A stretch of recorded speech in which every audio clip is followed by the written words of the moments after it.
தமிழகத்துல ஒரு இளைஞனை இப்படி ஒரு படுகொலை செய்து அதுவும் காவல்துறையை கொலை செய்யறதுங்கிறது எந்த மக்களும் ஏற்றுக்கொள்ளவில்லை. தமிழ்நாடு அரசு மீது மக்கள் கடுமையான கொந்தளிப்பில் அதிருப்தியில் இருக்காங்க.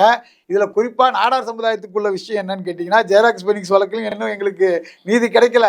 ஜெயக்குமார் அவர்களுடைய வழக்கிலும் நீதி கிடைக்கல. இதில் நீதி கிடைக்கும் அப்படின்னு நம்புறதுக்கான சூழல் இருந்தாலும் கூட இவர்கள் மீது எங்களுக்கு நம்பிக்கை இல்லை.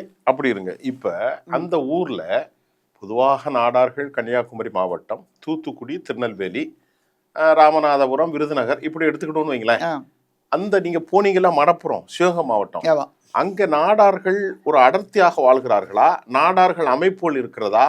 நாடார்கள் சங்கத்தினுடைய அரசியல் கட்சி பிரமுகர்கள், சங்க செயல்பாட்டாளர்கள் இதை முன்னெடுக்கவில்லையா? நீங்கள் கேட்டீர்கள், தமிழ்நாடு முழுவதும் 4-8 பேர் இருக்கிறார்கள் என்று. இவ்வளவு பெரும் தொழில், இவ்வளவு பெரிய கல்வி நிலையங்கள், சர்வதேச செல்வந்தர்கள், ஊடகத்தை கையில் வைத்திருப்பார். எங்களுக்கு புரியவில்லையே திரு ரமேஷ் நாடார். அதாவது இதுல என்னன்னா, அவங்கவுங்க வேலையை தான் பார்த்துட்டு இருக்காங்க. இப்போ அரசியல்வாதிகளா இருக்கட்டும், சங்கங்களா இருக்கட்டும், இவங்கெல்லாம் என்ன செய்யறாங்கன்னா, இப்போ மடப்புறத்தை எடுத்துட்டீங்கன்னா ஒரு 200 தலைக்கட்டு நாடார்கள் இருக்கிறாங்க. அந்த ஊர்ல நாடார்கள் தான் மெஜாரிட்டி. மடப்புறத்துல அது ஒரு சின்ன கிராமம்.